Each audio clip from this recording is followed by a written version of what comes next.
Welcome, and thank you all for joining today's Regional Issues Forum. Please note that today's call is being recorded, and currently all attendees are muted to reduce background noise. There will be opportunity for Q&A at the end of today's call, and we will provide you all with instructions on how to enter the question queue at that time. Before we do get started, if you could open your WebEx chat panel by clicking the chat bubble icon at the bottom right corner of your screen. If you have any questions throughout today's presentation, please feel free to send those written questions through WebEx chat and they will be addressed during our Q&A. With that, I will now go ahead and turn the call over to Meg McNall, Chair of the Regional Issues Forum. Please go ahead. Thank you very much. And can I do a quick sound check? Okay. Well, good afternoon, everyone, and welcome to the Western Energy Markets Regional Issues Forum meeting. This is our third meeting of the RIF in 2024. Really full complement of the RIF sector liaisons who have joined the meeting. And before we move forward with today's agenda, I wanted to note in particular that we do have a newly appointed sector liaison for the EDAM entities sector. Under Section 7.2 of the Charter for the Western Energy Markets Governance, upon execution of an EDAM implementation agreement by a party, the EDAM entities are permitted to select one liaison to represent their sector at the RIF. And since that triggering event has occurred this past summer, the EDAM entities have agreed to appoint Vijay Singh as their sector liaison. And I would like Vijay to take a minute to just please introduce yourself if you could. Yeah, thanks, Meg, for the opportunity. I'm Vijay Singh. I'm a senior organized markets analyst at PacifiCorp in the market analytics and policy team. I lead market-related initiatives in the West, so like CAISO initiatives and pathways. In my time at PacifiCorp, I've been able to see an evolution of the RIF, and I think as we see some governance changes possibly coming, I'm looking forward to contributing to that evolution. And since the EDAM sector is pretty small, it's going to be a nice introduction for me to figure out how to coordinate within sectors, and I'm sure I'll be working closely with Josh and Lindsay from the WDIM sector. If anyone has any recommendations for me or advice on coordinating with the sector, that'd be great since this is a new role for me. Yeah, thanks again for the opportunity, and for anyone who's going to be at the in-person RIF meeting in October, the CAISO Stakeholder Symposium, please find me. I'd love to introduce myself in person. Thanks, Meg. Back to you. Thanks so much, Vijay. We're really looking forward to having you as part of the liaison team.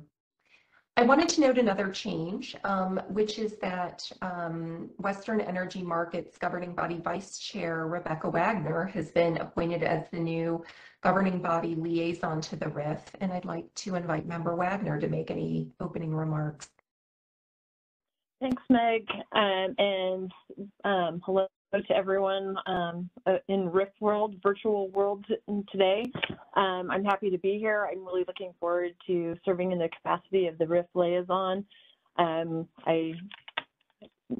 is near and dear to my heart since the transitional committee days when we formed it, and I am really thrilled to see the evolution of the RIF over time and heading into these interesting times we have ahead of us.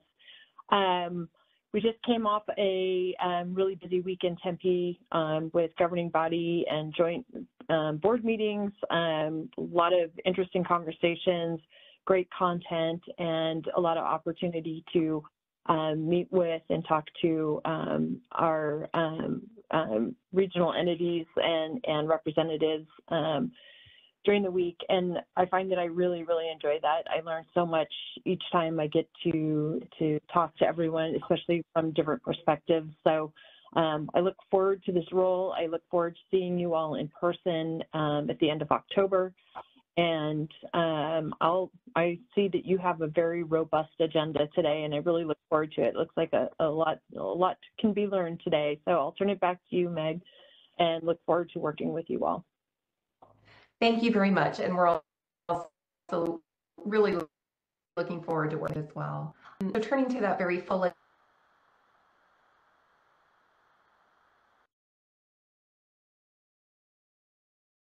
Hey Meg, it seems you're having a bit of an internet connectivity. You dropped out. It may help if you turn off your video to speak.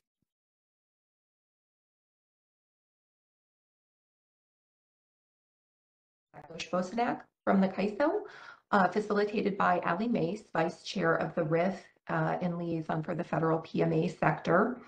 Ali will be facilitating that portion of the meeting, and then we will just wrap up, hopefully right around 3 p.m. Pacific. So with that, I will turn things over to Scott and Rahul to get us started with the congestion revenue rights topic.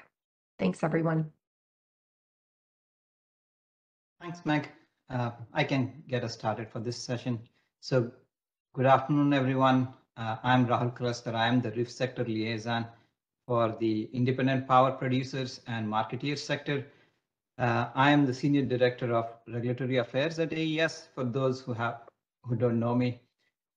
So today's session, I want to welcome you to the WEIM Issues Forum on congestion revenue rights and provide an overview and introduction to current issues. Congestion revenue rights, or CRRs, are vital in how market participants manage congestion in their portfolios. We will start today's panel by examining the basic principle of congestion revenue rights and look at a high-level design and overview of CRR in CAISO. After that introduction, we will compare the CRR design across different markets. And for those of you who are familiar or haven't heard, CRRs in other ISO RTO markets are also known as FTRs. We will also review the latest enhancements to the CRR design in the CAISO market, followed by really focusing on what happened during the January 2024 MLK event, mainly about what happened in the day-ahead market. Guillermo from CAISO has provided some essential metrics from what happened that weekend, and he will provide some insights in the market outcome. Most folks in the industry have read various articles that have been published on this specific topic and the specific incidents, and we are hoping today we will have a healthy discussion that will help us unravel some of the mysteries that has been talked about, specifically related to CRR and the MLK event. I'll hand it off to my co-host Scott Olson to add more remarks. Thank you, Rahul. Hi, everyone. This is Scott Olson. I am the co-chair of the Independent Power Producers and Marketers RIF section with Rahul, and I'm the Director of Western Policy, Markets, and Analytics at Avangrid Renewables. Of all of the items that I cover on the regulatory side, I tend to find CRRs as one of the most complicated items. And as Rahul mentioned, there has been much more brought out in the press, in the media, as well as consideration about how CRRs will be used in future markets. So what we want to do, and all of us as the RIF leads, not just our sector, but the RIF leads in general, found that it was really time to readdress these issues with the topics today that Rahul mentioned. And then in October, in our in-person meeting in Sacramento, we'll have another panel on CRRs that'll talk about changes upcoming in CRRs, as well as their use in future regional markets. But starting with today, we're going to have our first speaker be Stephen Van Deventer from Southern California Edison. He is part of Southern California Edison's valuation and analytics team. He has served as Edison's CRR process lead for 9 years. He's developed the internal company software for CRR management and literally has written the book for Southern California Edison on how CRRs are working. If that's not enough, in his spare time, Stephen has decided to work on Edison's RA request for offers and has contributed about their transition for slice of day, because apparently CRRs are not complicated enough for him. So I'm going to hand it over to Stephen. What we're going to do is go through all three presentations this afternoon, and then when we're done, I'll hand it back to Raul for questions and answers. So Stephen, please. Thank you, Scott. Really appreciate it. And perfect kind of kickoff here about what we're trying to accomplish and how our crescendo works. I'm at the beginning here, and my goal is for a basic high-level understanding. So as we flow through today's presentations and then into the October presentations, there's kind of a good foundation for everyone to build on and keep up as it gets more and more complicated. So I'm starting with the least complicated portion here. And I do have a logistical question, Scott, for the deck. Am I clicking through on here, or is someone clicking through for me? Sorry about it. We didn't discuss that. We can I'm do clicking. Oh, go ahead, Silas. Yeah. I'm clicking through, so whenever you're ready to go to the next slide, you can just let me know. Sure, yeah. Go to the next slide. Thank you. You can actually click a couple more. There we go. Yep. So we're kicking off here with the overview and introduction. So you can head over to the next slide. Okay, our agenda, I alluded to it already. Trying to get a foundational understanding of CRRs, where they originate and what their purpose is. And then from there, we can understand their attributes and how they differentiate between different CRR types. Moving on to the actual acquisition process, how do market participants acquire CRRs? And then finally, a basic CRR settlement overview. And again, we're going to get deeper into these topics in the later presentations. So this is setting us up to have that basic understanding moving forward. Next slide, please. All right. So we can't talk about CRRs without the first letter in CRR, C for congestion. And so just a quick overview on congestion. Congestion occurs, and in particular with CRRs in the day-ahead market, when there's insufficient available transmission capacity to accommodate all energy schedules. So this results in price differences between grid locations. So the cute little flow chart down below here, but as we reach our transmission limits for least cost dispatch, which are, as we bump up against those limits and it becomes unfeasible, we have to do energy redispatch.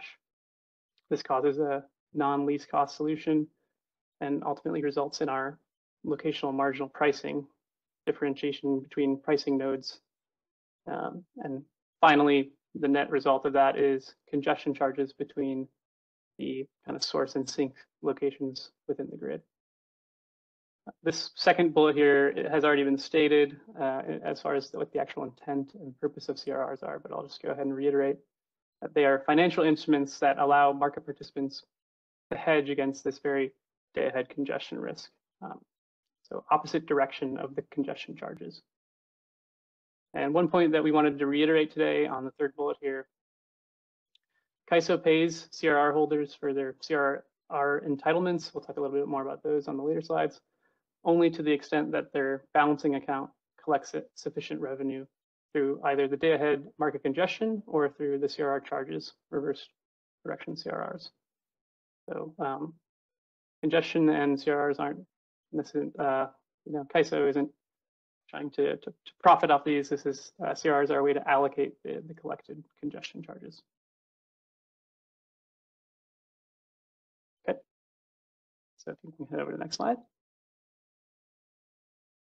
So our CRRs are attempting to hedge that congestion, and in order to do so, we need to define them in certain terms so that we can understand what we're hedging here. So if you're a visual learner, on the right, we have a nice little sort of hexagon created out of squares, but with the CRR in the middle, you can see the 6 components that define the CRR. And those start off with type, and there's 2 kind of types of CRRs. There's our CRR obligation. This means if a CRR settles in a net payment to the CRR holder or in a net payment to the CAISO balancing account, reverse direction, that CRR has to be honored. The CRR option actually is only in one directional when the CRR holder gets paid when it is in a positive value direction. Next, we have our CRR term. So CRRs are broken out into different terms that occur during different portions of the CRR process. So we'll talk a little bit about that CRR process in the coming slides here, but our longest term CRR is acquired in the annual process in the closed brackets there. And that's our long-term CRR. It's a 10-year product for a calendar quarter. So it's a little confusing, but you're picking up for, say, Q1 starting 2025, and that goes for Q1 for the following 9 years. Additionally, in the annual process, there's seasonal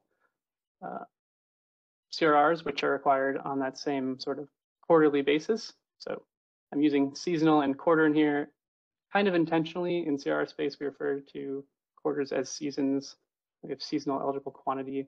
And so I know that seems strange to use both those words, but actually has a purpose. And so during the annual process, you can acquire CRRs for quarter length strips for the year ahead.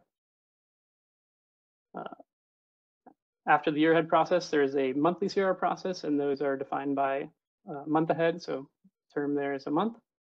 And then finally on here, I have merchant transmission, a little bit more of a unique scenario, but that's up to 30 years. I'm not going to deep dive into those today, given the portion of the market. Rotating through our spoke on the side, we have TOU, so CRR time of use. We acquire CRRs in the on or off peak definition. No baseload product here. And then grouped together for the next two are source and sink. There are some specific limitations depending on if you're in an allocation tier or you're in an auction tier. We'll talk about allocation and auction on the next slide. But CRRs in general are from a generator or source to a sink, which can be a load aggregation point, trading hub, or kind of a scheduling point. And so those are the definitions. One that's not listed on the actual kind of bullets here is the quantity in megawatts. So that kind of rounds out the definition of each individual CRR. So when you look at the CRR data for a market participant available on the CAISO portal, it'll come with all of this information as well as an actual CRR ID, which defines that CRR. So hefty mouthful here, but hopefully the visual kind of makes sense of how each of these is actually defined and what attributes come along with it. Okay, you can head to the next slide. So less words on here, and trying to get into the actual acquisition of the CRRs. We have the allocation and the auction. So there's some key differences between those, and I've tried to kind of outline them here. So typically, the order of CRRs being acquired goes allocation, then auction. So that's why they are kind of shown on this slide in that order. But on our first bullet here, the allocation is open to load serving entities, where the auction on the right there is open to all market participants. When participating in the allocation, CRRs are awarded at no cost, where in the auction, payments and charges are settled at the awarded clearing price. In the allocation, which is an LSE only participation, CRRs can be requested and up to the eligible quantity. So that's EQ there. And that eligible quantity is based on the LSE's forecasted load. So an LSE can't request infinite CRRs, and it's limited based on that load forecast. In the auction, all participants are required to post a credit to cover any financial risks associated with acquiring those CRRs. And finally, the last comparison here, CAISO runs the simultaneous feasibility test, the SFT, to determine the maximum quantity of CRRs, considering all of the actual physical transmission constraints and physical limitations. And I want to voice over a little bit more. This bullet in itself could be maybe an entire presentation, but on a high level, CAISO will run the nominations as if they were generation and load, and reduces any constraints, any CRR awarded quantity until it is feasible, which is why feasible is in that SFT there. and that becomes the allocated CRR amount. In the auction, SFT is still run to determine that quantity, but the awards from the allocation are part of the kind of optimization and feasibility test. Okay, we can go to the next slide. This is an overview of the annual and monthly CRR processes. There are a couple different constraints on the very left column here. The annual process, 65% of grid availability is open, where in the monthly, that remaining 35 up to the full capacity is open. This allows for any kind of constraints which appear between the annual time, which could be for, say, the month of December up to 14 months prior, to allow for everything to kind of shore up in the monthly process. And I talked about this a little bit earlier, but you can see the process as we flow down the chart for both annual and monthly works from allocation tiers through up to the auction. The annual process has a couple additional constraints for tier 1, for example. It's called a priority nomination process. That's where an LSE can kind of get priority to renew CRRs that they received in last year's allocation process. And as we move through the allocation tiers, there's just restrictions based on that eligible quantity and the awards from the previous tiers. And then again, up to the auction, any participant can bid from any biddable source to any biddable sink. And then for the monthly process, the whole thing repeats, but all of the previous CRR awards are included in the SFT and part of the award kind of determination. But in general, we go annual to monthly, allocation to auction. Okay, so you can go to the next slide. We've been talking about congestion and what CRR's attributes are and their purpose and how we acquire them. And I just wanted to give a quick little visual and example to try to maybe make it stick a little bit more. So the CRR holder revenue is equal to the sink MCC minus the source MCC. And I just realized I never defined MCC here. Earlier we talked about LMPs. The differentiation between the pricing nodes is a mixture of 3 components. The majority of the difference is caused by this marginal congestion component. So as we look at our CRR, which is the sink minus the source component, the reverse of congestion charge, which is source minus sink. We'll take a look at the example below. We have a nice little solar panel here. Let's pretend that the LMP for a specific hour, the MCC component, was $2 per megawatt hour. And we have our cute little house on the right, which is our sink location. And it has an MCC component of $3 a megawatt hour.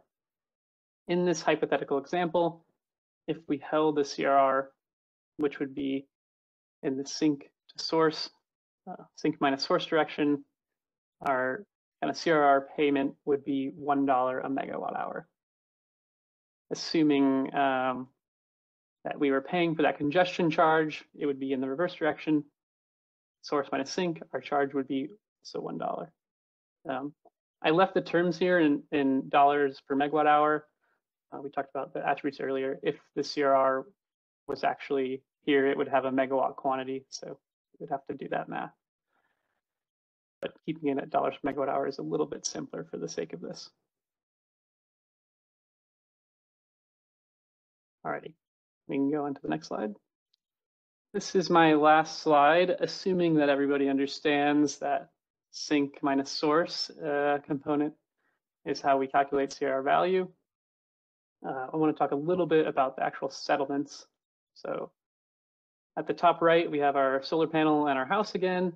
And in the blue, we have a market participant A, which holds the CRR of 10 megawatts, market participant B, which holds a 5 megawatt CRR, and then the actual flow in day-ahead market of being 10 megawatts.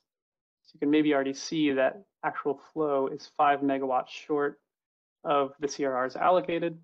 So as we move to the chart below, CAISO will collect congestion charges based on what's actually paid there, and that's represented in our green.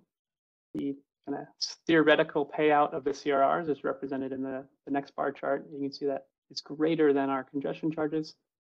And so there's a CRR and a settlement offset portion, and that under collected amount in the final column is not paid out to the CRR holder, and the amount which the CRR is underpaid is a pro rata share. So in this example, 1/3 to market participant B and 2/3 to market participant A. Just reiterating that CAISO will only allocate based on the actual collection here in that balancing account. And there's a couple of reasons this might happen. In my example, it's actual flow here. Another example is the hourly congestion charge versus the CRR, which is a flat quantity. The generation may line up differently with hourly congestion versus a flat CRR. So that could cause us different actual flows. And we'll get into some interesting numbers with this in the next presentation. So this gives a basic understanding of what's going on here. And the last point I want to make is just that these reductions in this offset amount is a really complicated formula that does have its own deck on the CAISO website, but it's paid on a constraint by constraint basis. So it's looking at those actual flows between points and their shift factors. So it's a little bit more complicated than I'm making it out to be here, but this is a good high-level overview.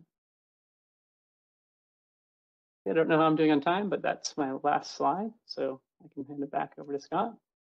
I really appreciate it, Stephen. It's very challenging, I think, to try to condense down the basics of CRRs into 15 minutes. So very much appreciate you providing that overview for us. The last slide that you presented was really nice lead in to our next presentation.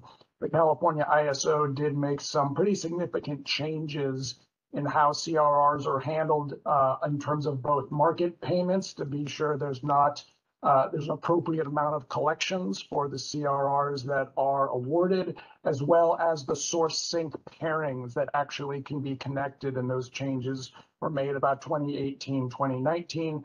One of the people most heavily engaged in discussing some of those changes is our next speaker, Seth Cochran. So let me introduce Seth. He is the head of strategic market policy for Vitol. He recently joined Vitol and has managed the regulatory functions in the wholesale energy markets in general across his various roles for about 15 years. He's been developing and implementing regulatory and a wholesale market strategy throughout the U.S. So while Seth is engaged certainly in CRRs in California, he has a very strong breadth of knowledge about CRRs and FTRs in other markets, including when he was part of the ERCOT board of directors for about 5 years representing the IPP market sector. Prior to joining Vitol, he traded power products across organized electric markets and originated many hedging transactions. Like I said, Seth is a wealth of knowledge, so when we were looking for a speaker to compare and contrast how the California ISO and the California market handles congestion relative to other markets in the United States, we thought Seth would be the right person to talk about that. So I'll hand it over to Seth to talk about some changes that have happened within CRR design, and again, that compare and contrast with other markets. Seth. All right, thank you so much, Scott. Appreciate the introduction. Like Stephen was talking about, there's auctions and allocations in CRs. And, you know, there's some parlance that's used across the U.S. that differs from what you may refer to them in CAISO as. So oftentimes, some people call these also financial transmission rights, or FTRs. So I may use that interchangeably throughout this presentation, but they're two of the same. So I hope I don't confuse you on that point, but I wanted to lay that out at the onset. I'll go to the next slide. And I think just before I start into this, I think that one reason why we're here is because as we move to a day ahead market, the congestion rent accrual that is left with the ISO is more explicit.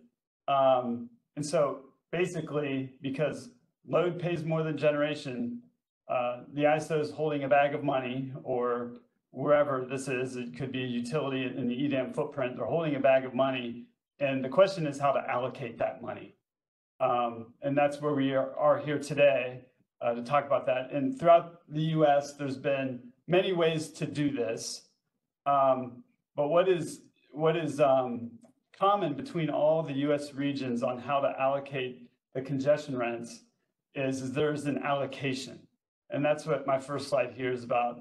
And you can see here that there's many allocation methods, and it can be confusing, but I think what is important here is that load, basically the allocation is going to whoever is paying for the cost of the transmission. So there are customers that have existing rights, right? So someone may say, well, you want me to go into this market, but I own a bunch of these existing rights, these existing transmission rights. How am I going to get compensation for those? So all of the ISOs and RTOs, they have methods of doing that through allocating the congestion rights, or the right to have the congestion rent funds through the allocations. And that can be through having contracts that existed prior to the market open. So certainly CAISO has those. MISO does, PJM does, SPP does, and SPP, they call them grandfathered rights. ERCOT's a little bit different. They're not FERC jurisdictional, but they generally also have an allocation to those that did not opt into the market, and they have captive load. But the common thread here is that all of the areas have an allocation that gives those that pay the embedded cost of transmission. And that's kind of the nutshell. So it could be a load, it could be an individual entity that has an existing right, but those rights are honored through the allocation. So that's the main point, is that before you even get to the auction, there's an allocation to those that pay the embedded cost of transmission. So that's the key point here. If we could go to the next slide. Okay, so there's different sort of ways to run these allocations. There's direct allocations where we'll say, hey, you get this source to this sink, and whatever congestion rents accrue on that is yours through the allocation. And then there's also these option-like mechanisms called ARRs. And you get the option to either say, I'll take a direct allocation of the source sink congestion, or I can sell that option into the auctions and see what the market will give to me for it. And what's attractive there is you're able to monetize that up front. So if you receive the direct allocation option, you have to wait to get that money according to the settlement as it comes in, which could be, there's an allocation that's, as Stephen said, there's allocations that are done in advance of a year. So you'd have to wait for the full year to get that money for that allocation, that direct allocation. But if with an ARR, you have the opportunity to monetize that up front and receive that money right away by taking the prices that come out of the auction. And we'll get into more about the auctions here in a minute. So you basically have, you can choose your own way here. And then the other point here is that the FTR products are usually offered as obligations in all the RTOs and ISOs, but there's also option instruments in some RTOs and ISOs. And then the other key point here is that there's different types of uses for these products. So when you get an allocation, or if you acquire a CR in the auctions, you don't, there's going to be a time of use on that instrument. So you're not just going to get the full 24 hours. You get either on peak or the weekend on peak or off peak, according to what your nomination gives you. Okay, let's go to the next slide. So with that out of the way, with the allocations out of the way, the leftover capacity is then auctioned. And what I mean by that is the network that is offering these allocated CRRs in is basically a representation of the grid. So it's just what the region, the system operators, in this case CAISO, would use. So they would put together a representation of the expected system, and first goes the allocation, then the auction. They use the same models, but the key point here is that the leftover capacity for the auctions is typically around like 30% across most RTOs and ISOs. So most of the congestion rent is going to the people that paid for the transmission. So we're just talking about the leftovers. Not then the leftovers is like 30%. So, you know, the question may arise, well, why not allocate all of it? Why have the auctions? I think one reason is, I got into it before, is that the auctions present an opportunity to monetize your allocations up front. And the other purpose is, in a nodal market, every entity that has a position in the market has nodal settlement risk.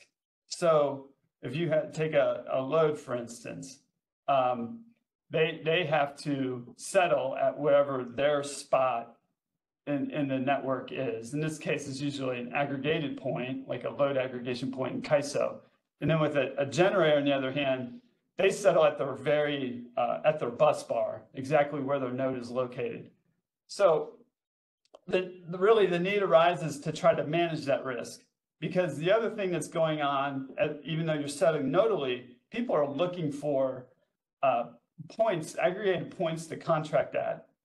So in this case, throughout the West, you'd be talking about Palo Verde, Mid-C, SP15, MP15. And those are really important points. And I think that anyone that's been closely involved with the commercial side of the business would recognize those trading hubs are a point where load and generation and marketers come together, and they're able to transact very fluidly with a lot of liquidity, a lot of transactions that occur there. So because of that, and that's the way the forward market trades, despite the fact that you may, as a generator, sell forward at a hub for, say, 5 years, your generation production, you'll sell that forward at a hub, you're still subject to your settlement point in the CAISO market. So at your bus bar is actually where you're selling, excuse me, where you're selling that power. So this is often referred to as basis risk, and this risk needs to be managed. And that's really where the CRs come into play for IPPs and for marketers. And I would submit even for loads that contract at the hubs, they also have basis risk between their load aggregation point and the hubs. And CRRs are a way to manage that risk. And just one other note on this, the hubs are really developed in the OTC markets, like on ICE. There's some other exchanges as well. But these exchanges do not have liquid contracts for every point. So it's really not possible to eliminate this basis risk from the OTC space. There's simply not enough products available. There's over 1,100 points. So you can imagine all the permutations that would be involved there. It really is logical that the ISO would offer these in their represented network to market participants, so they have the opportunity to hedge. Okay, we'll go to the next slide. So now I want to get into some of the changes.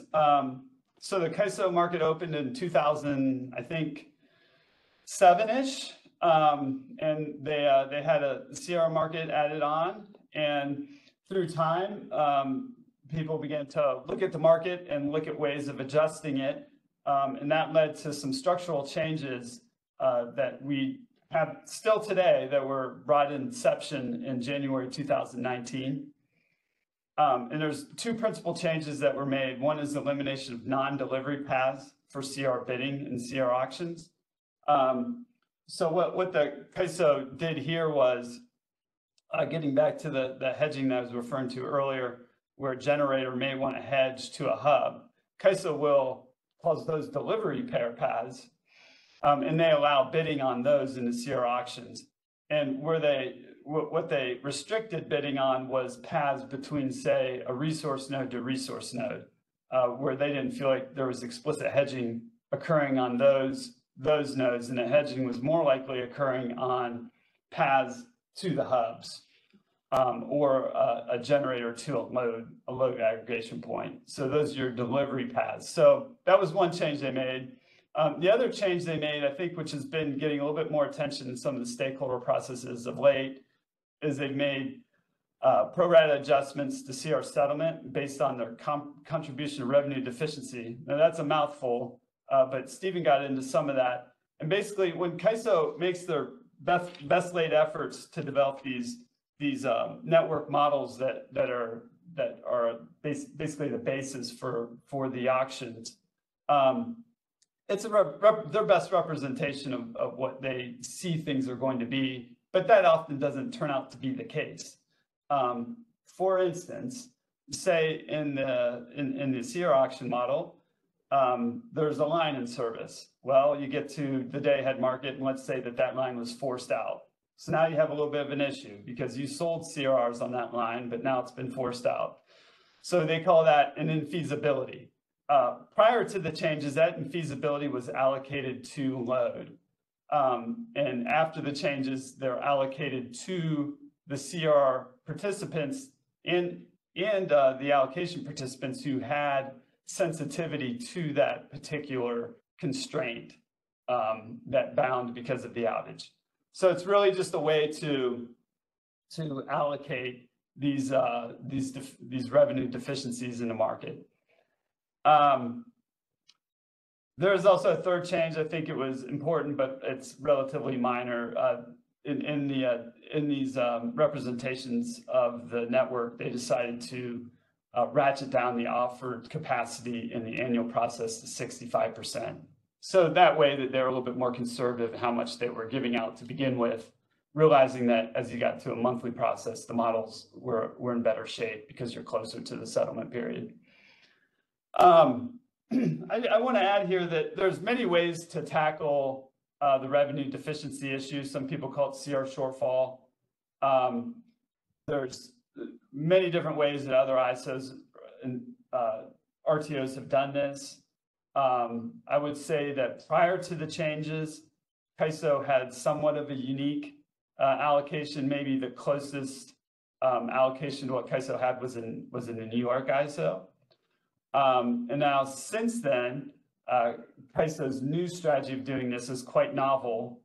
There's traces of it in the ERCOT allocation strategy, but really it's novel in itself, where it's allocating by constraint is what they call it. So if you had sensitivity to a particular constraint that had a revenue deficiency on, then you'd get a sliver of that. So it's quite unique, and I think there's some things that we're learning about it and how it works. And that's on the next slide. I wanted to share some observations that I have about.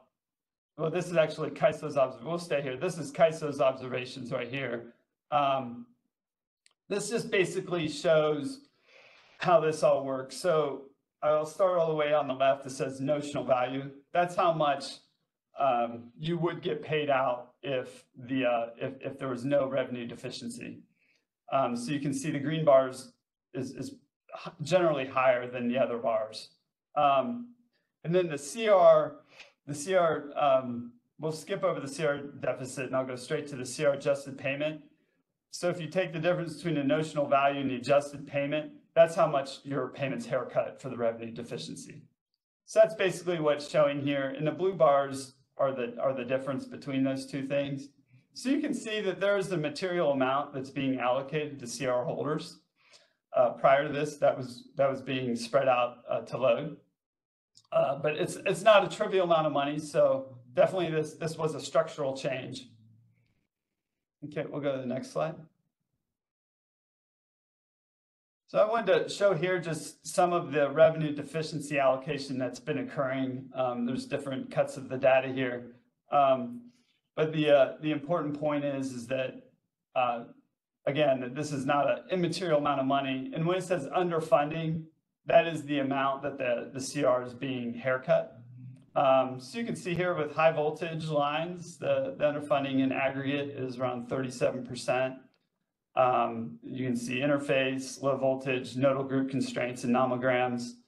So in other words, why this is important is because, again, these are purchased for hedging, and then when you go through this shortfall allocation, your hedge can get cut down by literally half of what you may have expected. So it's kind of an outcome that I don't know everyone totally foresaw, but it's something that we're managing through. And I also have a by-month split of that. And if we could go to the last slide. And I think this is important too, because that previous slide was just everything in aggregate, but it kind of hides some of the distribution within the aggregate. And you can see that it has some fat tails in the distribution. So in fact, some of the underfunding has been over double. So that sounds counterintuitive, but what actually can occur is that if you have a CRR that was purchased for, say, $2 and say it settles for $2 in a day-ahead market as its notional value, it can actually turn around and become a liability to you, and you actually end up paying out what you thought was going to be, what you thought you were going to get paid $2, now you're paying out $2. So it can actually turn into a liability. And so those are some of the non-intuitive outcomes, and I think we're working through some of those things in the stakeholder process. But those, in a nutshell, these are my observations of the changes that CAISO's made. Thank you. And now definitely answer any questions that anyone has. I'm more than happy. Yeah, we'll get to Q&A after our last presentation. Thanks very much, Seth, for providing that additional bit of color. As I mentioned at the outset, CRRs are complicated, and having them in theory being presented makes you really say, boy, can we have a pragmatic example of how CRRs work? And that's exactly what our last speaker will be doing. So we had asked the California ISO to present specifically about what happened during the January 2024 event, which when CRRs start making our trade journals, you know that there is going to be some newfound attention and some new investigations that I think will be relevant for our future program design. So our last speaker will be Guillermo Bautista Alderete, who is the Director of Market Performance and Advanced Analytics at the California ISO.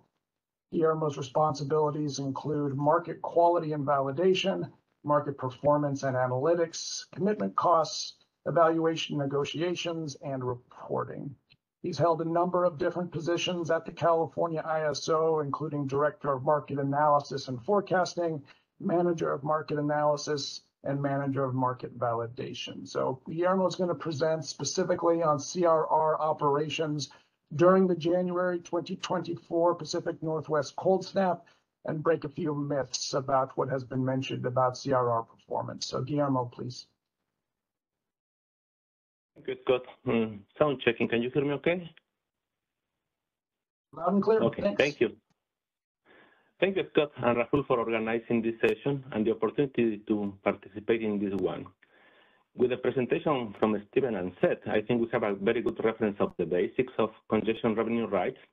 And with that, I will go into the discussion of the Martin Luther King weekend and specifically focus on the topic of congestion in the day-ahead market.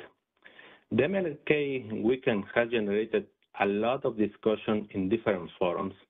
The CAISO indeed posted a market performance report covering all the conditions experienced in the market for that event. Now, given all the nuances and the complexities with all the dynamics at play during that event, it is always useful to step back and have the opportunity to provide some basic facts of how things actually happened. The goal of this presentation is to provide very simple facts of how things actually happened in the CAISO market.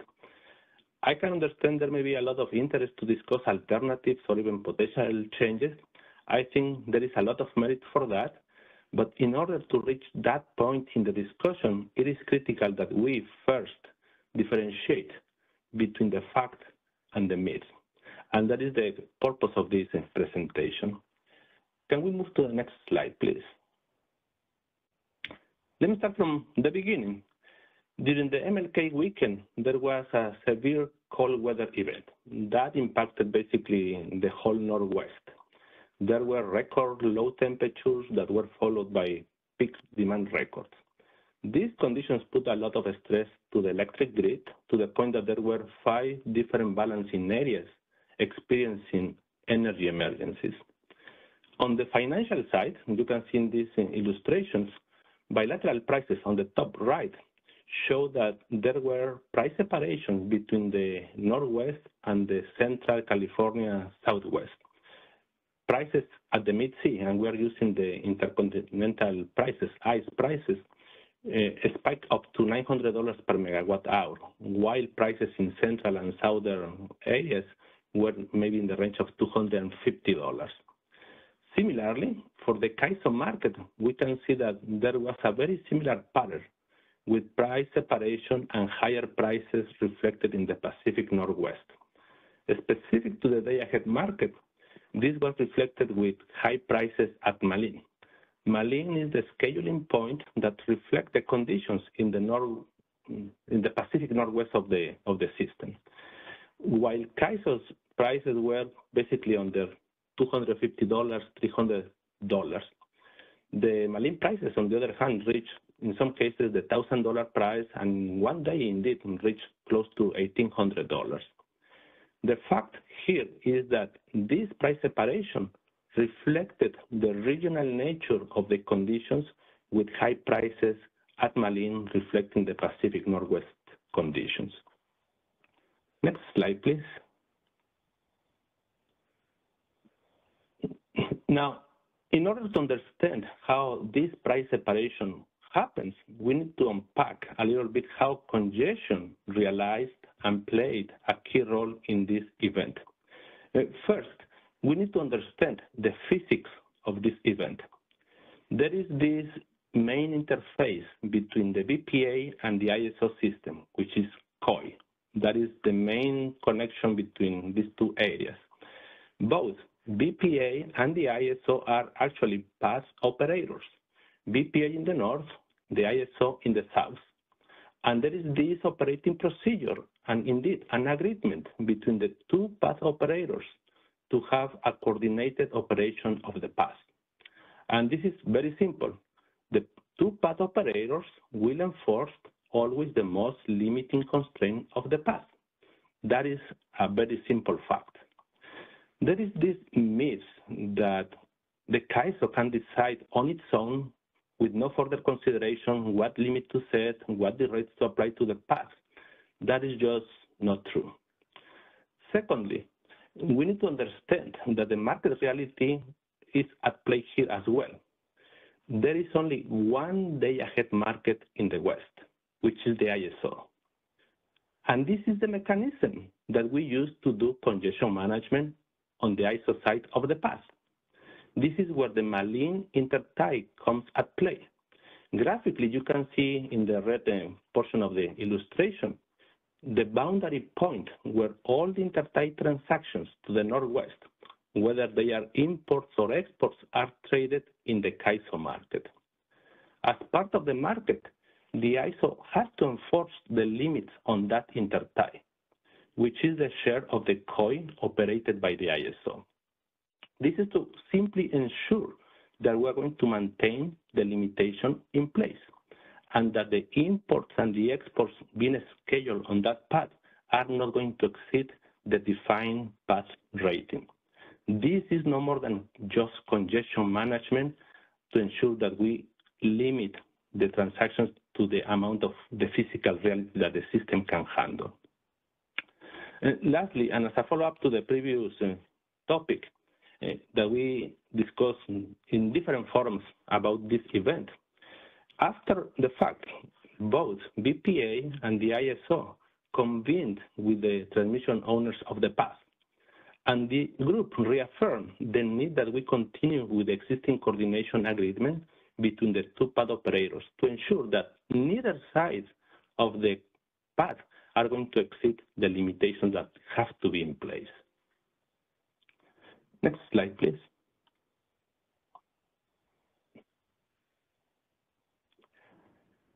with this reference, now I think we can go into how the market operated in these days. I believe the $100 million question is, why did we have congestion on Malin? Which in turn created a price separation between the ISO and the Malin scheduling point that resulted in these high prices at the Malin scheduling point. Well, this is very simple. This is no more than economics 101, where demand meets supply. The fact here is that there were more exports requested at Malin than what the past capacity could actually accommodate. The full Malin capacity during these days was maybe about 1,500 megawatts. You can see that with the green line trend. And when you compare that against the volumes of the exports that were requested on that specific intertie, you can see the highest, in some cases, exceeded 3,000 megawatts. We are talking about requests for exports to flow that were twice as much of the actual capacity that was available on the intertie. Again, there may be this myth that the ISO managed the Malin path to influence the congestion in a certain way. No, the reality is the high volume of the export created the congestion on the Malin intertie. Next slide, please. Then there is this extension of the myth that, oh yes, there were exports creating congestion, but that was also because CAISO imposed limitations on Malin. And no, that is not accurate. Here is the simple fact. Specific for these critical days of the MLK weekend, there were no derates on the Malin intertie. The full capacity of the intertie was used and made available in the day-ahead market. Indeed, anybody can go and check in our OASIS that we post that information, how the capacity was made available in our market. I could see how this myth may have been created out of confusion and maybe not appreciating the time frames of the event. And I can clarify that. Specific to the MLK weekend, there were indeed weather-related forced outages in the BPA area, and those eventually resulted in derates to the past. Again, as per the coordination that we have with BPA, CAISO used the most limiting constraint, which in this case was coming from the outages in the BPA condition. But here comes the catch. These forced outages and the path derates only impacted the real-time market. They did not impact the day-ahead market. Again, this is a fact. The day-ahead market used the full path capacity when this event was happening. Now, we may wonder, how can it be that it only impacted the real-time market but not the day-ahead market? Well, it has to do with the timing of how we run the market, and let me try to illustrate that. The day-ahead market runs 1 day in advance. That is the reason of its name. If there is a forced outage, let's say right now, basically 2 p.m., it will only impact the real-time markets that are going to be running in the next minutes. It will not impact the day ahead for the trading date of today, because it happens that that market was run actually yesterday. Furthermore, if the outage is happening right now, it will neither impact the day-ahead market for trading day tomorrow. It is 2 p.m. We already published the results for the day-ahead market for tomorrow, so there will be no effect on the day-ahead market, only in the real-time market. This is the confusion that may exist about the outages that eventually happen in the system and that impacted only the real time. Next slide, please.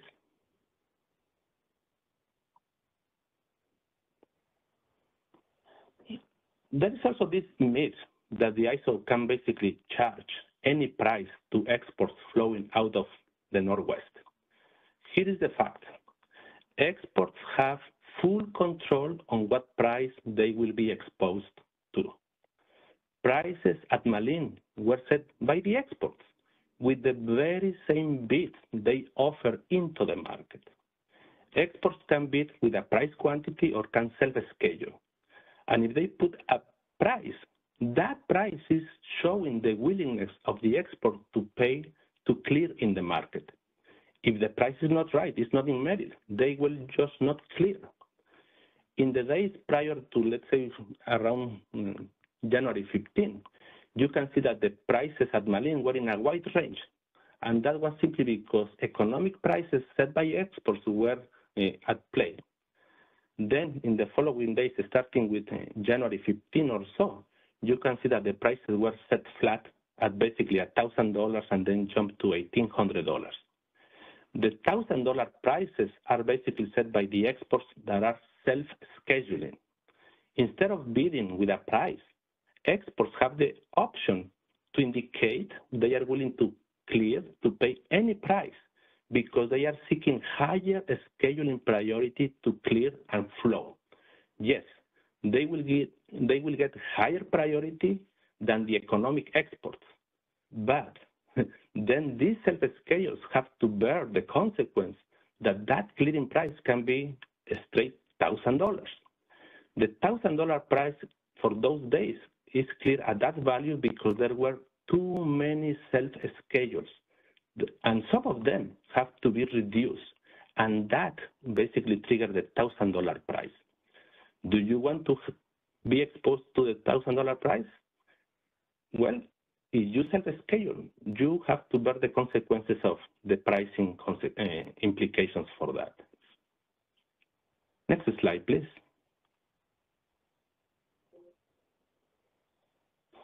Now, in the context for congestion, I think we can now move into the dollar implications. That is what we call the congestion rents. The congestion rents is no more than the money surplus collected in the market when congestion exists. And that is because of price separation, where the demand and the exports pay a higher price than the supply and the imports. So it goes back again to the congestion that is created. It is when we reach the constraint limits that we are going to generate congestion rents. In the specific case of Malin, is when there are more exports than what can actually flow. So what does the market do in this case? Well, any nodal market will dispatch resources to do congestion management. That is an integral part of a nodal market. And it will use any resource that is in the footprint of the market to find the optimal dispatches that allows to stay within the limits of the transmission system.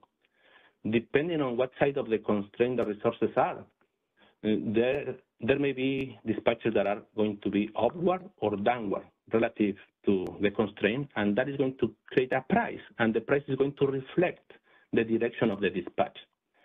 There is this myth that entities outside the ISO have a right to collect congestion rents from the ISO market when they are not even participating in the market. And here is the fact.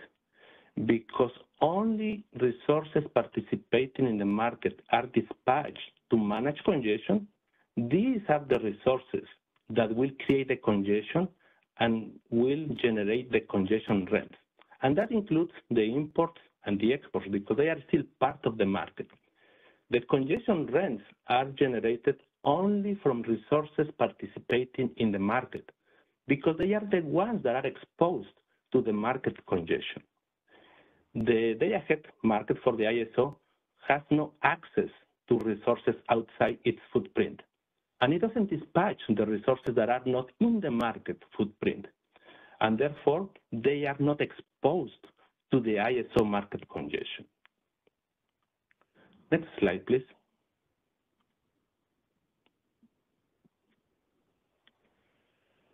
Moving to the end here, there is more about congestion rents. There is also this lack of understanding, the myth that the ISO collected rents on all the capacity on the path. And that is indeed not accurate. The congestion rents in the ISO market are only collected on the capacity that is made available and optimized in the market. For the Malin cases, there are two pieces that are not that obvious. The first one is that for the CAISO share, that is about 2/3 of the COI constraint, a portion of that is reserve capacity. That is capacity from legacy rights that is not made available and is not used in the market to clear export. And in those cases, it was about over 800 megawatts. We don't collect congestion rents on that capacity. There was also a portion of the capacity for existing rights that were exercised. And if they are exercised and they are existing transmission rights, they have this feature of the perfect hedge. They are not exposed to congestion. And therefore, the CAISO doesn't collect congestion rents on that capacity. When you do the math, there were about $25 million of those rights that were not exposed to any congestion, and therefore the CAISO didn't collect congestion rents on those. When you take all these pieces into account, effectively there were about $100 million of congestion rents accrued on the Malin constraint for this period that we originally reported. Next slide, please.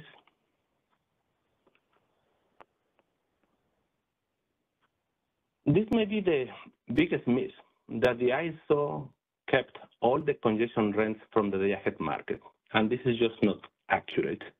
The fact is, as Stephen and Seth already explained, the congestion rents are allocated based on a current market structure that relies on congestion revenue rights. I think I can obviate a little bit this slide because Stephen and Seth already did a very good job with all the background of how that works. The takeaway from here is that there are opportunities and vehicles for participants to acquire CRRs. If there is a load-serving entity, they can get allocated CRRs to manage the risk of serving their load. And that includes not only CAISO load, but also load that is outside the CAISO balancing area for this process that is called OBALSI. And if there is no allocation, there's still this opportunity for them to come to the auction and bid in and get the CRRs that they need to hedge their position. If we can move to the last slide, please. Let me just summarize this with the results that we have for the congestion revenue rights. And as part of the allocation process for the month of January, we have allocation CRRs, we have auction CRRs, buy and sell CRRs. From the allocation process, there were CRRs actually that were in the wrong direction of the congestion. The congestion in the day-ahead market was from the south to the north. There were allocation CRR going from the north to the south, because typically you are going to meet load internal to the CAISO with imports from Malin. Well, it happened that they were charged because they were in the counterflow position for the actual congestion. The charge was about $18 million for those CRRs. There were CRRs that were acquired in the auctions. Some participants bought CRRs in either the annual or the monthly process. Other participants tried to unload their portfolio, selling CRRs that may have been in the wrong direction of the congestion. So altogether, the prevailing direction of the congestion represented a payment of about $53 million for auction CRRs. There was basically no payment for the allocation CRRs because they were in the opposite direction. Out of this $53 million, about 57% of those were allocated to CRRs that have participation only in the CRR market. And about 43% of that money went to CRRs that have these participants with a position of CRR holder plus some type of energy position in the day-ahead market, such as a marketer. That means that out of the $100 million, about 53 were paid to CRRs because the full capacity of the Malin intertie was not completely sold out in the CRR process. It means there is a surplus, and that surplus of congestion rents by design goes to the ISO load plus the exports, and I believe that is done in a pro rata allocation between the size of the demand and the exports. That's all what I have. I'm happy to get into the discussion, Scott. Thank you for the opportunity. Yeah, thank you very much, Guillermo. As I said at the outset, CRRs can get really complicated, really esoteric at times, and having a concrete example, and specifically this slide itself, to have some data about what, where the money went, where the money flowed for someone like me, very useful. So I'm going to hand it back to my colleague Rahul for Q&A. We have about 10 minutes set aside for that. Thank you, Scott. I can tell you I've worked in this space for some time, and even I learned a lot today. So I think there is a lot of good information. So I would like to give participants an opportunity to ask questions. And operator, if we can queue up questions, or if there are questions in the chat, we can start with that. If you'd like to ask a question, you can press the raise hand icon on WebEx. It is located at the bottom of your participants panel. So you may need to open your participants panel first and click the raise hand icon if you'd like to ask a verbal question. If you'd like to send written questions through the chat, you can go ahead and send those to all panelists. I see one question in the chat, but let's wait to see if there is any hand raised before I go to the chat question. Rahul, this is Vijay. I'm trying to raise my hand, but I'm struggling to find my sorry, but I can wait for the question in the chat to be addressed. Then I have a question. Thank you. Okay, so the first question in the chat is so Stephen, you covered the topic about CRR obligation and option, and I'll pose this to all on the panel. Can you provide more difference between obligation and option, and maybe use an example if that simplifies? But that's the first question in the chat. Stephen, do you want to address? I can start, and then others can add some flavor as needed. So for the obligation, which is the majority of kind of what the LSC is acquiring in terms of CRRs, regardless of the CRR settled direction, so whether the CRR holder, let's pretend it's myself, is supposed to be based on that MCC difference, receive a payment, or there's a scenario where congestion is reversed, the CRR holder would pay that CAISO balancing account. And so regardless of directionality, that CRR would have to be fulfilled. For the CRR option, it's kind of only a one-way. So if the CAISO balancing account and if the congestion is in the direction where the CRR holder is supposed to be paid for the option, the CAISO balancing account does that payment. If it's reverse direction, where the CRR holder technically would owe the balancing account money, that does not occur. So it's kind of bidirectional versus one directional. Others feel free to chime in if I missed anything on that. I think one important point on it is they're auto exercise. So typically in a finance world, an option has a strike price, and then you're free to exercise it whenever you think it's in the money. These are auto exercise essentially. So basically, like Stephen said, it protects you from all downside by definition. So you're just not exposed to any liability with the instrument. It's always going to be money coming into you. And Stephen said, like, if congestion reverses on you, so you're expecting a payment and something happened, and now it actually would settle negatively on you, the option says, no, won't settle negatively on me.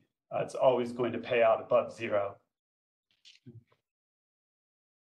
Thanks. So Guillermo, do you want to add anything before we go to Vijay? No, I think Seth and Stephen already covered that very well. Thank you. Thanks. So we have a couple of questions in the chat, and then Vijay, I think you had first question. So we'll go to Vijay, and then we can follow up with a question from Mike. Yeah, thank you. My question is actually, again, to Stephen. In one of your slides, you brought up something very valuable about, if we can go to your slides, and thank you, event organizer, for helping. Something about the CRR, it was in the earlier slides around the feasibility of the transmission network. And that caught my attention because we know that if we go to one more, please, right there, to the left side in the bottom, you're looking at CRR acquisition based on the feasibility of the transmission network. But in another slide later, and even the second presenter from CAISO talked about the path rating. As we're moving towards flow-based system, flow gate-based system that APS is moving to, how does this play a role? Like, how you go by the path rating in CRR determination? if you understand what I'm struggling with these two concepts here, what is the feasibility network? And if path rating is not going to be the only determining factor and we go to flow based, how does that get managed here? Thank you. Maybe Guillermo, it may be best for you to respond first, then we can go to Stephen. Yeah, anybody, Rahul, you decide. And I know it's a dumb question. Thank you. No, it's a very apt question. I just want to make sure, Guillermo, do you need more details about the question, or you want to respond? I was trying to follow through the question, Rahul, and I'm afraid I couldn't really grasp the core of what the question was. Let me see if the chat there is more about that. So, okay, the question is, and if we can't address this here, it's fine. In interest of time, the quantity of the CRR is being determined based on the feasibility of the transmission network. I'd like to better understand that. And okay. Yeah. Second part is based on your slides, I think. Path rating is a determining factor in the CRR assessment. When you're moving to a flow-based and path ratings are not going to be used, how does that play a role? Those are my two-part questions. Thank you. Sure. For the first question, well, there can be very long answers to that, but let me try to get something short here. The idea is that when we run either the allocation or the auction processes, what we're running is no more than a transmission-based power flow. And we enforce all the limitations that we know by the time we are running the market. In the annual process, we start running the process like 14, 15 months in advance. Anything that is known by that time is modeled in the transmission system, including the limitations and the rates of the transmission elements. The idea here is that we can capture the same constraints, the same limits that are going to be used in the day-ahead market. That is very logical to infer. The complication comes into the practical complications. And that is when you run the CRR market, either allocation or auction, is one snapshot. You have to pick and define one transmission model, one specific set of limits. When you go into the market, well, those are going to be changing hour by hour. And there is a lot of cases where you are going to get inherently a difference between the model that you use in the CRR versus the model that you use in the day-ahead market. The concept is still holds true, that we try to use the same formulation, the same constraints in the two markets, the day-ahead market and the CRR market. Does that answer your first question? Yeah, thank you. Thank you. So now, go ahead. Sorry, go ahead. I was going to say, did that answer Vijay's full question, or there is a second part? Yeah, there was a second part on the flow base, but if that's too much, I can follow up with the speakers, but I don't want to. Yeah, maybe in the interest of time, Vijay, it looks like we are hitting the time limit, but I want to address two questions that are in the chat here. So Mike, I think your hand was up first, but it's related to EDAM, and we are going to focus on EDAM on the second part of the CRR panel in October. So I would like to go to the other question from Kyle. And here the question is, would you be able to reiterate the source of the underfunding or revenue deficiency? And Seth, I think you addressed that. So maybe do you want to go first, and then Guillermo, you can add more details. Mm-hmm.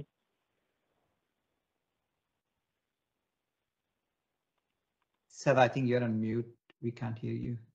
Can you repeat that? Is it this question if EDAM were in place and entities on both sides of the constraint were participating? No, the previous one, the one where could you reiterate the source of underfunding?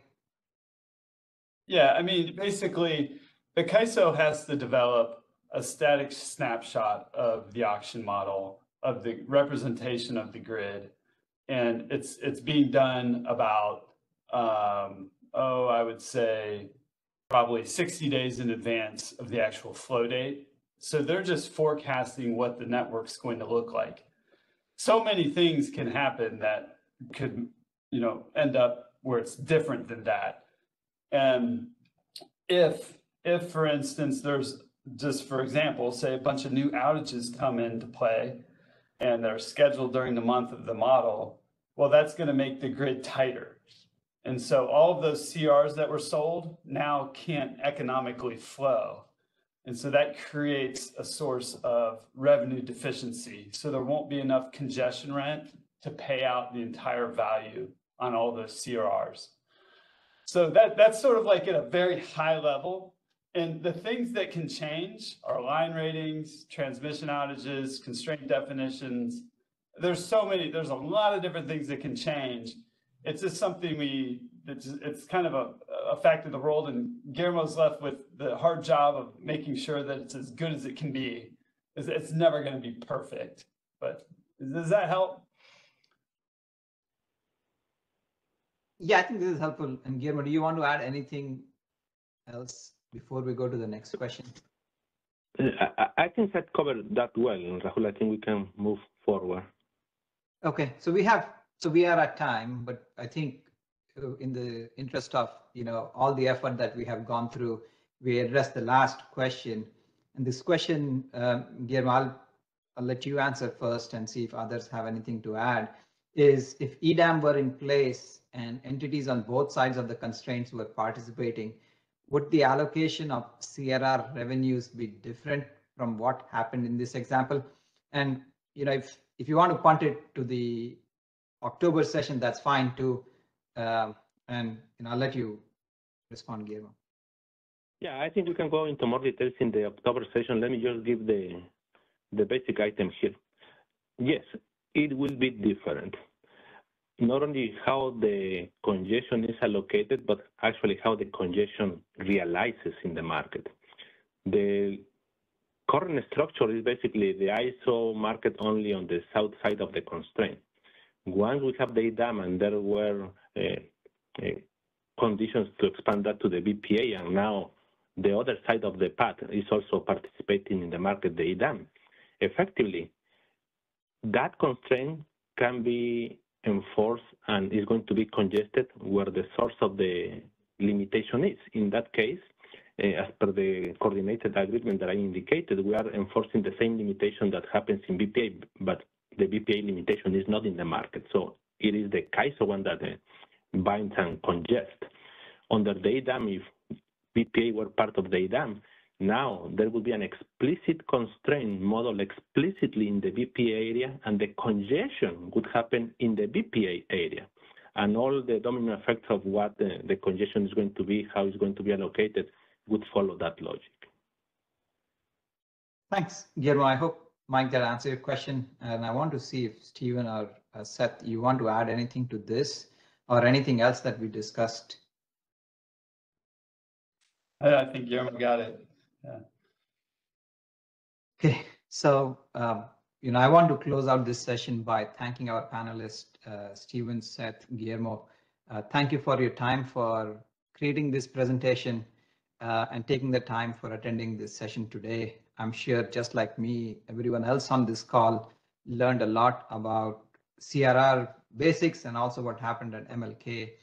And I'm hoping if there are others on this call who didn't have an opportunity to ask a question or are still scratching their head of what happened, please feel free to reach out to our panelists, or you can reach out to us as the RIF sector liaisons, and we will help shape the October session first to make sure we answer your question and then add some light about what happens in EDAM world. With that, let me hand it off to Ali. She will take the next topic. Great, thank you, Rahul. Just wanted to check, can you hear me? All right, great. Well, yeah, thanks. I just want to echo the thanks to the panelists, Stephen, Seth, and Guillermo, and also a huge thank you to Scott and Rahul, who led the panel and planned that and put the topics together. So really appreciate it. And as they mentioned, we'll have a follow-up in October, and really looking forward to that panel as well. So I'm Ali Mace. I'm the RIF liaison for the Power Marketing Administration sector and the vice chair of the RIF. And I get the pleasure of introducing and facilitating our update today on the extended day ahead market activities. This is going to be a panel of one, so we'll have just one speaker. So thanks to Milos Bosanac, who's joined us from the CAISO. Milos is the Regional Market Sector Manager and the lead for the Extended Day Ahead Market Initiative. And if you've been involved with EDAM or other initiatives, you certainly will know Milos well. He's going to provide an update today on EDAM implementation from the CAISO perspective. So at our last meeting, we heard from EDAM participants with updates on their implementation work, and we thought it would be interesting to also hear from the ISO perspective, both on the ongoing processes and opportunities to get involved, and the overall timeline for implementation and progress to date. So our goal, Milos will speak for about 25 minutes or so, and we'll have time for questions before wrapping up at the end. So with that, let's go to the first slide, and I will hand it over to Milos. Thank you for joining us. Thank you, Ali. Can you hear me okay? Yes. All right. Well, thank you again, and good afternoon, everybody. I'm going to provide a little bit of an update, as Ali said, on EDAM implementation and some of the related activities. I'm more specifically going to speak to some of the implementation milestones and efforts that we're going through with the entities that have executed the implementation agreements, and then touch on some of the EDAM-related efforts that are also currently underway, especially as we're targeting 2026 implementation. Starting with some of the EDAM-related activities, this past June, just a few months ago, the FERC approved the one remaining item on the EDAM design, known as the EDAM access charge.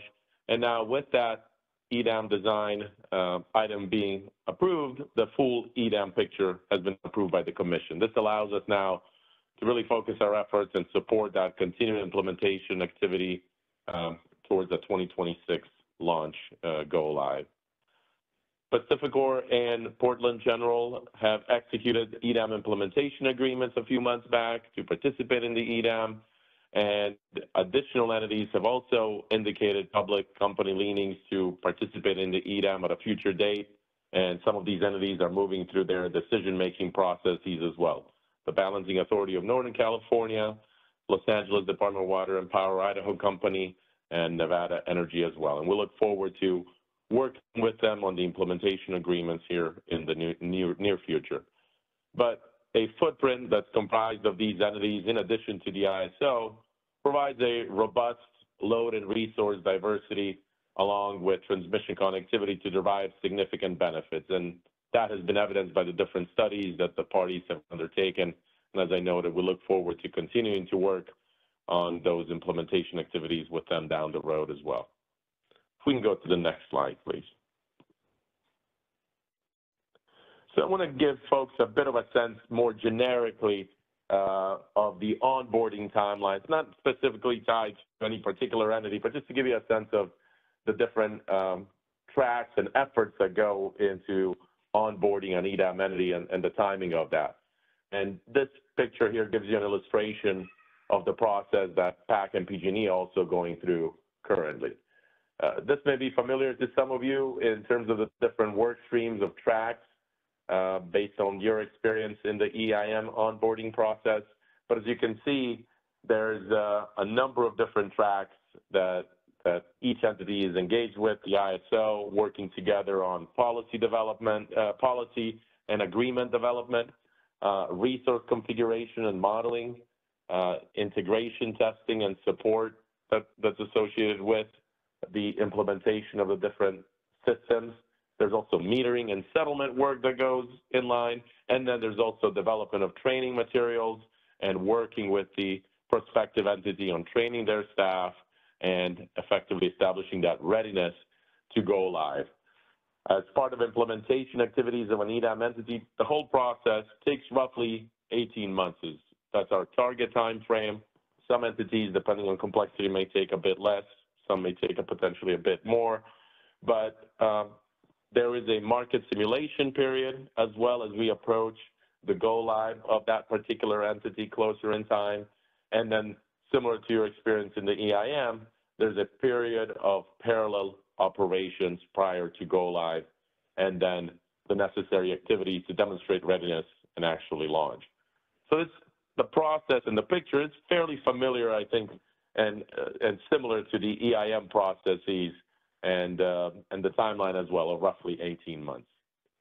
So if we go to the next slide now, putting that into practice of what actually is happening right now as we're working towards a 2026 launch of the EDAM. As I mentioned, PacifiCorp and Portland General are going through their onboarding activities as we speak along those lines of the tracks on the last slide.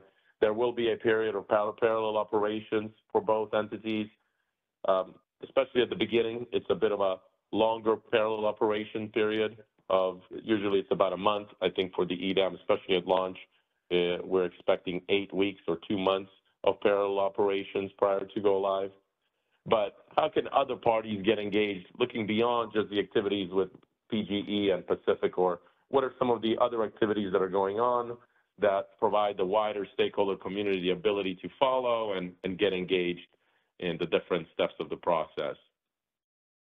There will be market simulation, an extended period of market simulation. Usually it lasts a couple of months, but for EDAM and DAME, we're extending that a little bit longer, particularly for EDAM, where it's going to be from September through the end of December, effectively 4 months of market simulation. In that space, all market participants will have the ability to participate in that market simulation process, test the software, test the functionality. If you haven't participated before in market simulation processes, there are recurring meetings to review and discuss progress on market simulation, any issues that may have come up, and how those are being managed or resolved that are encountered through market simulation. But that market simulation period provides an opportunity for everybody, including the ISO, to test this functionality and fix any bugs or issues that may be identified. We depend on stakeholders in that process to help us identify issues that may need to be addressed. So that's one perfect area for you to be engaged and really test the functionality here in 2025, especially for EDAM that starts in September. Then there's the business practice development as well. That entails translating the tariff design into business practices, but also marrying that with the systems and tool functionality that's going to be utilized to support the EDAM. And so those business practices will contain provisions for how to interact with different tools and with what tools to engage with to do different activities within the EDAM. We expect to start that process in the start of Q2 of next year, 2025, and the target is to have draft business practices developed in time for market simulation. The business practice development process will continue to the extent that there are any revisions that are needed that come out of market simulation or through other identifications. That process will continue all the way to go live to the extent that any updates are needed. But really the bulk of that engagement will take place prior to the start of market simulation in September. And so we're envisioning that process lasting effectively almost 2 quarters. And that is an iterative stakeholder process, business practice process, where we'll publish the business practices. We'll then have stakeholder process and stakeholder discussion to go through those. There'll be opportunities to comment on those, and then we'll iterate on that business practice development until we get to a place that we feel that together we've captured the necessary detail and the necessary processes for the business practices. Another opportunity to get engaged will be in external training, both on day-ahead market enhancements and the imbalance reserve product, as well as on the EDAM. And that also will start roughly around Q2 of next year. We want to ensure that as we approach market simulation, that we are educating folks on how the systems will work, how the tools will be utilized, and how the different aspects of EDAM will work. And so we're working on training materials that will then be used prior to market simulation to educate stakeholders. And we're also working on developing certain other materials that will become part of our computer-based training as we approach go live. I'll touch on, as we get to the last slide, we have published a training, a new computer training on EDAM that may be a useful introduction to the EDAM that folks can take advantage of that, but I'll talk about that a little bit later. But there's going to be a lot of opportunities to get engaged, but by all means, don't wait until those. If you have any questions, if we can help with anything at the ISO, any kind of understanding of different aspects of the design, any additional insights that you may need on how EDAM works, or by that, the EIM as well, don't hesitate to reach out to us beforehand or anytime. You don't need to wait until these processes start to get your questions answered. We can go to the next slide, please. Okay, I want to touch on some of the related activities as well and opportunities to get engaged. And one of them is the day-ahead market enhancement effort. That effort or day-ahead market enhancement that effectively consists of the imbalanced reserve product implementation will be launched commensurate with the EDAM in 2026. And we started in August, or we had the first session of the implementation working group on the day-ahead market enhancements configurable parameters, which are really related to the imbalanced reserve product. But these are configurable parameters that dictate certain aspects of the function of the imbalanced reserve product, like transmission constraints, enforcement, and the deployment of imbalanced reserves. A number of those configurable parameters we're going to do some testing around in order to test how those may need to be tweaked in order to ensure appropriate operation of the imbalanced reserve product. And so we started that first meeting in August to lay out the testing scenarios or the testing process that we're expecting associated with these configurable parameters. And we received stakeholder comments on that meeting and the timeline that we've shared, and we're working on responses to those comments. We've gotten a lot of comments that stakeholders want to get engaged earlier than towards the end of 2025, when some of the results of this configurable parameter testing will be available. And so we're looking at how best and when can we continue to engage with stakeholders so that we don't have to wait necessarily that far out, but we can start some of those discussions and maybe educational discussions associated with the configurable parameters. But we expect to publish these responses to comments and the most detailed next steps here in October. I do want to highlight as well that there will be a day-ahead market enhancements market simulation period as well from June 2nd to August 22nd next year, where again, parties will have the ability to test some of that functionality and the systems associated with the imbalanced reserve, and that will then allow us the opportunity to engage on the configurable parameters. We go to the next slide, please.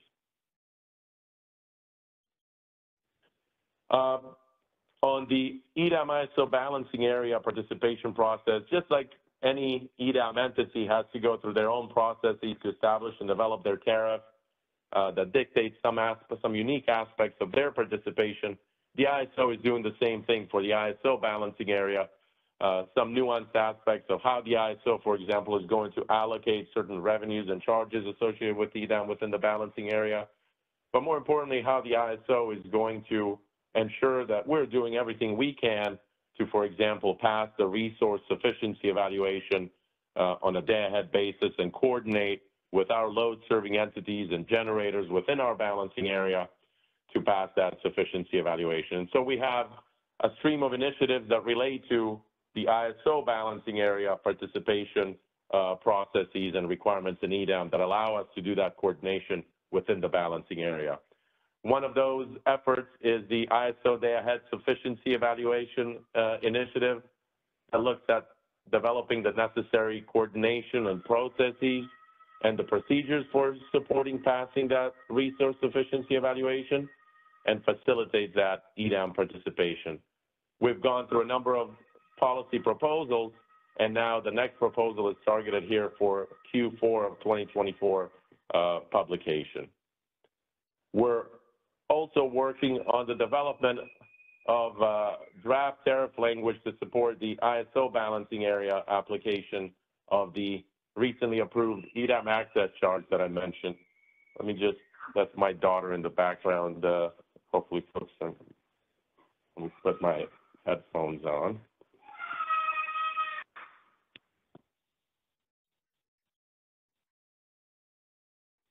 Okay. Early. Allie, can you hear me okay now? All right. So regarding the ISO balancing area application of the EDAM access charge tariff language that got approved in June, the ISO has to also develop language that talks about how do we allocate some of those costs and revenues within the ISO balancing area. And we're going to publish draft tariff language on that effort next week. And then we're going to hold a stakeholder call on October 7th to review that language prior to the ISO filing. And this is based on policy that was approved last September on this particular topic. So if we go to the next slide, please.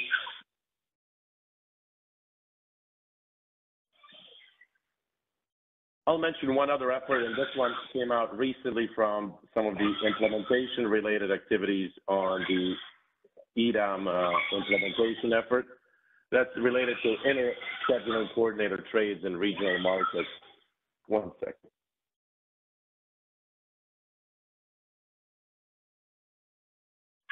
Okay, so the inter-SC trades extension into the EIM and EDAM areas, this is something that we presented to the ISO board yesterday on Thursday. And inter-SC trades in regional markets, we started the initiative in August. We held 2 stakeholder proposals on this, and the proposal has been to extend inter-SC trade functionality to EDAM and EIM areas. This is an optional settlement service or a settlement mechanism that supports the allocation of market revenues between parties consistent with bilateral contract arrangements, and it does not impact market optimization schedules or dispatch within the market.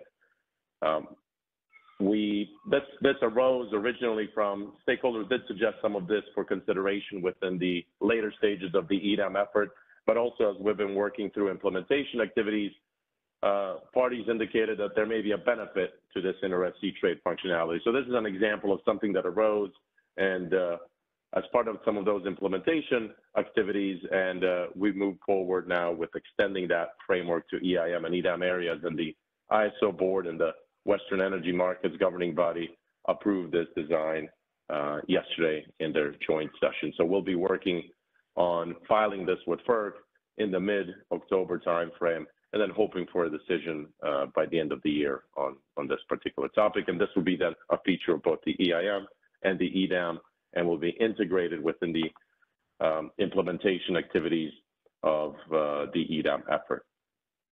If we go to the next slide, please. So this is just some reference information on that may be helpful in helping you navigate different aspects of the EDAM. But we have a new EDAM video that's 17 minutes long, but it's focused really on understanding what the EDAM is, how it operates. It's an introduction to the EDAM that may be helpful for folks that are new to this topic, and they may find useful, as well as for members within their organizations.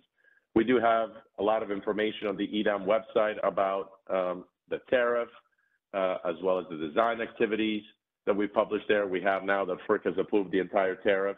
We've gathered all of the sections of that were approved as part of that effort into one single document and posted it on that website, so you don't have to search through the different filings for that information.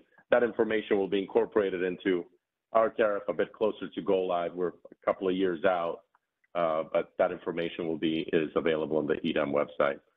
We've published the business requirements documents for both EDAM and the day-ahead market enhancements effort, and the links are there. We keep updating those where necessary, but you can follow that at the associated links. And then to the extent that you want to follow the implementation activities of the EDAM, we do speak about this within the release user group meetings that occur every 2 weeks that cover implementation activities across a wide area of topics, including the EDAM effort. But that's a useful meeting to follow if you want to ensure that you're up to speed on when certain things are occurring, including as we get closer to market simulation. That's a good opportunity to get engaged in these groups to make sure you don't miss any information on that. But let me pause there, Ali, and see if there are any questions. All right, great. Thank you, Miller. So that's like excellent information. We are going to take questions. So I believe if you have questions, you can raise your hand or enter them into the chat. We do have a question already. While we wait for others to have questions, Vijay Satyal has already entered a question. Vijay, do you want to verbalize your question, or you want me to? You've got it in the chat. Thank you. An excellent question. Go ahead. Milos, see you. Thank you for all your work. It's come to my attention, I'm sorry, for the audience, Vijay Satyal, WRA, the PIO subsector liaison. It's come to my attention as of a week ago that we appreciated at the last RIF meeting that Pacificorp and Bank gave updates on the work they're going through for their integration into EDAM. But what I'm told is that Pacificorp will file their own tariff for EDAM participation. And as we know, all other entities have done for the EIA. However, are you expecting, or are you concerned, or are you expecting, concerned, or desiring a need for review or reconciliation of the Pacificorp EDAM tariff with that of the CalISO EDAM tariff? Are there areas where there could be a disconnect in what is expected with EDAM participation by a market participant versus a market operator? That's just a big picture question for me. Thank you. No, thank you, Vijay, for that. And I'll recognize that Pacificorp is kind of the first entity now that's starting their tariff processes, and they've gone through a few meetings.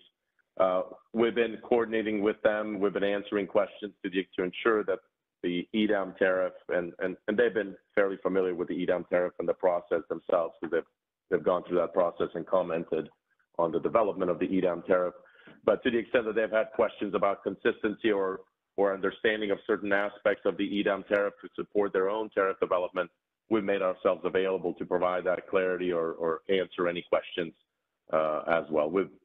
Through the implementation efforts and as well as through these tariff development efforts, we've been a resource to them, and we make ourselves available to support any of those discussions. We've participated, I think, in a couple of those tariff discussions to help answer also other stakeholder questions within their process. So we're coordinating fairly closely, and we're supporting them with anything that we can, providing clarity on the EDAM tariff where needed. Thank you. And there is no obligation of the board to weigh in or approve anything. Am I correct? The EIM governing body, the WAM governing body, the new board doesn't have a role to play here. Am I correct? Thank you. And thanks, Harrison. Yeah, Vijay. The WAM would not be approving the Pacificorp tariff, but to the extent that there are any changes to the EDAM tariff or any processes related to that, we would take it to those joint sessions of the board. Just like yesterday, we took the inter-SC trades functionality to the joint session of the Western Energy Markets governing body and the ISO board. Thank you. I'm good. Thanks, Milos. Thank you, Vijay.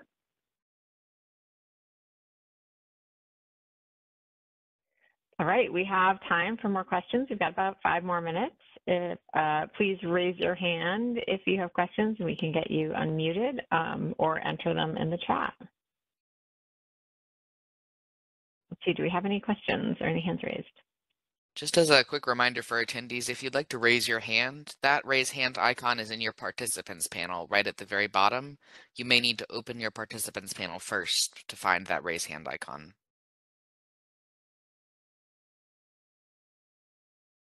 And I'm not seeing any hands raised in the queue at this moment. Okay, well, I will go ahead and ask a question since we don't have any others. Thanks. I'm curious, so a lot of us have experience, of course, with EIM implementation, and I'm curious up to this point, I know it's still pretty early, but if there's any feedback or anything to share on how implementation for EDAM is looking similar or different to EIM implementation and what many of us experienced in that process. Yeah, no, great question. And I think when you start something new like this, it's always got its bumps at the beginning, and getting the vendors up to speed and getting everybody familiar with the design. And I think once you get through the first implementation tranches, then a lot of entities become familiar with the different implementation requirements and the tools. But so far, implementation has been going based on the timelines that we've laid out, and we're still on target to 2026. We've had a vendor forum a few months back to familiarize vendors with the design, and we're trying to, both PacifiCorp and us are trying to work with them to answer questions and help them get up to speed. But this being the first time that they're trying to develop some of the functionality, there's bumps in the road here and there, but nothing that's impacted the implementation timeline, and we're continuing to work together with the vendors to help support and provide the necessary business requirements that support their development of tools for an EDAM go live in May of 2026. So a lot of activities with the vendors and with PacifiCorp, but no impacts to the timeline at this point. Great, thank you. All right, let's do another check. Are there any questions in the attendees?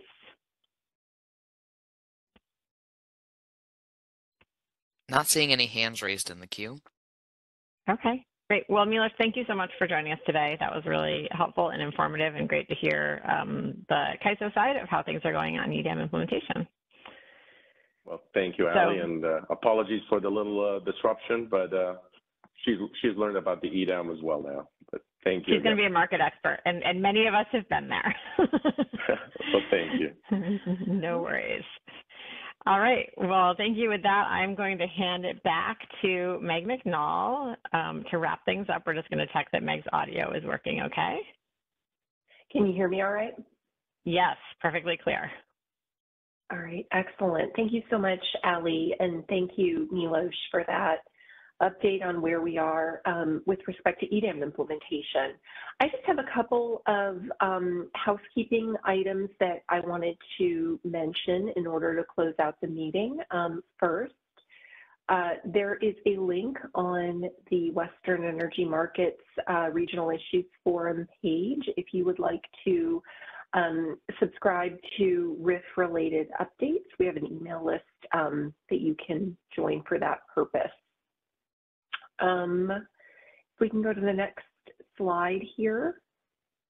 And then we have our next session of the RIF scheduled for October 29th in the afternoon. Our meeting is taking place, it'll be a hybrid meeting, and if you would like to attend in person, which we would highly encourage, it's going to be a great discussion. We have a registration link there in the meeting materials as well. We'd appreciate advanced registration so we can get a head count and make sure that we can accommodate all attendees. We should have the agenda for that meeting posted, I would say, within the next 10 days or so. And then finally, a recording of this meeting will be available most likely next week sometime, and we will post that recording along with any with our meeting materials on the RIF website as well. And with that, I would like to close out the meeting. I think we can adjourn with one final thank you to all of our speakers and panelists today, and to the liaisons who were facilitating each of our sessions. Thanks, everyone, and we hope to see you in person on the 29th. Thank you to all of our speakers, and thank you all in the audience for joining us today. With that, our call is concluded, and you may now disconnect.